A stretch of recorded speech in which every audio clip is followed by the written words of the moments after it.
ನಮಸ್ಕಾರ ಎಲ್ರಿಗೂ, ನಾನು ನಿಮ್ಮ ಅರುಣ್ ಗೌಡ. ಇವತ್ತಿನ ವಿಡಿಯೋ ಬಂದು ನವೋದಯ ಶಾಲೆಯ 2026-27ನೇ ಸಾಲಿನ ಅಡ್ಮಿಷನ್ಗಾಗಿ ಅರ್ಜಿ ಆಹ್ವಾನ ಮಾಡಿರ್ತಾರೆ. ಅದ್ರ ಬಗ್ಗೆ ತಿಳಿಸ್ಕೊಡ್ತಾ ಹೋಗ್ತೀನಿ. ಈ ಅರ್ಜಿ ಸಲ್ಲಿಸಲಿಕ್ಕೆ ಕೊನೆಯ ದಿನಾಂಕ ಬಂದು 29/7/2025 ಅಂದರೆ 29ನೇ ತಾರೀಕು ಜುಲೈಗೆ ಕೊನೆ ದಿನಾಂಕ ಆಗಿರುತ್ತೆ. ಇದರ ಎಕ್ಸಾಮಿನೇಷನ್ ಬಂದು 13/12/2025 ಆಗಿರುತ್ತೆ.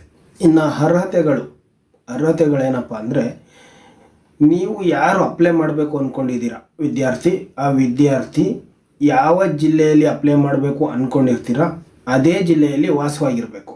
ಮತ್ತು ಎರಡನೇ ಅರ್ಹತೆ ಏನಪ್ಪ ಅಂದರೆ, ಆ ವಿದ್ಯಾರ್ಥಿ ಅದೇ ಜಿಲ್ಲೆಯಲ್ಲಿ ಸರ್ಕಾರಿ ಶಾಲೆ ಅಥವಾ ಸರ್ಕಾರದಿಂದ ಮಾನ್ಯತೆ ಪಡೆದಂಥ ಶಾಲೆಯಲ್ಲಿ 3 ಮತ್ತು 4ನೇ ತರಗತಿಯನ್ನು ಪಾಸ್ ಆಗಿರಬೇಕು ಮತ್ತು 5ನೇ ತರಗತಿಯಲ್ಲಿ ಓದ್ತಾ ಇರಬೇಕು. 3ನೇ ಅರ್ಹತೆ ಏನಪ್ಪ ಅಂದರೆ, 1/5/2014ರಿಂದ 31/7/2016 ಮಧ್ಯೆ ಜನಿಸಿರಬೇಕು. ಆ ಎರಡು ಡೇಟು ಸೇರಿಸ್ಕೊಂಡು, ಅಂದರೆ 1ನೇ ತಾರೀಕು 5ನೇ ತಿಂಗಳು 2014ರಲ್ಲೂ ಹುಟ್ಟಿದ್ರು ಕೂಡ ಅಪ್ಲೈ ಮಾಡ್ಬೋದು. 31/7/2016 ಡೇಟಲ್ಲಿ ಕೂಡ ಅಪ್ಲೈ ಮಾಡ್ಬೋದು. ಈ ಮಧ್ಯೆ ಜನಿಸಿರೋರು ಈ ನವೋದಯ ಇದಕ್ಕೋಸ್ಕರ ಅಪ್ಲೈ ಮಾಡ್ಕೊಬೋದು. ಇದಕ್ಕೆ ಮೀಸಲಾತಿ ಇದೆ. ಮೀಸಲಾತಿ ಏನಪ್ಪ ಅಂದರೆ, ಆ ಜಿಲ್ಲೆಯ 75% ಗ್ರಾಮೀಣ ಅಭ್ಯರ್ಥಿಗಳನ್ನೇ ಸೆಲೆಕ್ಟ್ ಮಾಡಲಾಗತ್ತೆ. ಮತ್ತು SC ST ಮತ್ತು OBC ಅಭ್ಯರ್ಥಿಗಳಿಗೆ ಮೀಸಲಾತಿ ಇರುತ್ತೆ. ಇಲ್ಲಿ ಬಾಲಕಿಯರು ಕೂಡ ಮೀಸಲಾತಿ ಇರುತ್ತೆ. ಇದರಲ್ಲಿ 50% ಅಂದರೆ ಅರ್ಧದಷ್ಟು ಹೆಣ್ಮಕ್ಳನ್ನು ಕೂಡ ಅಪ್ಲೈ ಮಾಡ್ಬೋದು. ಅವ್ರನ್ನ ಕೂಡ ಇಲ್ಲಿ ಅಡ್ಮಿಷನ್ಗೆ ತೊಗೊಳ್ತಾರೆ. ಮತ್ತು ಇದಕ್ಕೆ ಡಾಕ್ಯುಮೆಂಟ್ಸ್ ಏನೇನೆಲ್ಲ ಬೇಕು ಅಂದರೆ, ಈಗ ನಾನು ಏನು ಹೇಳ್ತಿದ್ದೀನೋ ಇದಿದ್ರೂ ಆಗುತ್ತೆ, ಇಲ್ಲದೇ ಇದ್ರೂ ನಡೆಯುತ್ತೆ. ವಿದ್ಯಾರ್ಥಿಯ ಆಧಾರ್ ಕಾರ್ಡ್ ಅಥವಾ ನಂಬರ್, ಪೆನ್ ನಂಬರ್ ಅಂತ ಬರುತ್ತೆ, ಮತ್ತು ಅಫಾರ್ ID ಅಂತ ಬರುತ್ತೆ. ಇವಿಷ್ಟು ಇರಬೇಕಾಗತ್ತೆ. ಇದ್ರೂ ನಡೆಯುತ್ತೆ, ಇಲ್ಲದೇ ಇದ್ರೂ ನಡೆಯುತ್ತೆ ಇದು. ಬಟ್ ನೆಕ್ಸ್ಟ್ ಹೇಳ್ತೀನಿ, ಇವು ಕಂಪಲ್ಸರಿ ಇರಲೇಬೇಕು.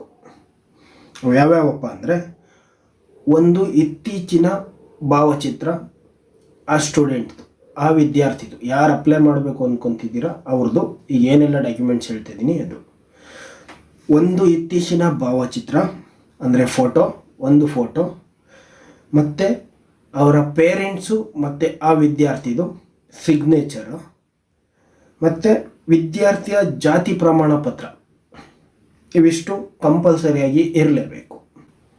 ಇದನ್ನು ಆನ್ಲೈನ್ ಮುಖಾಂತರ ಅಪ್ಲೈ ಮಾಡ್ಬೋದು.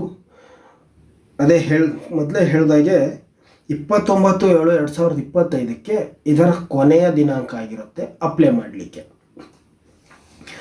ಎಕ್ಸಾಮ್ ನಡೆಯೋ ದಿನ ಬಂದು 13/12/2025.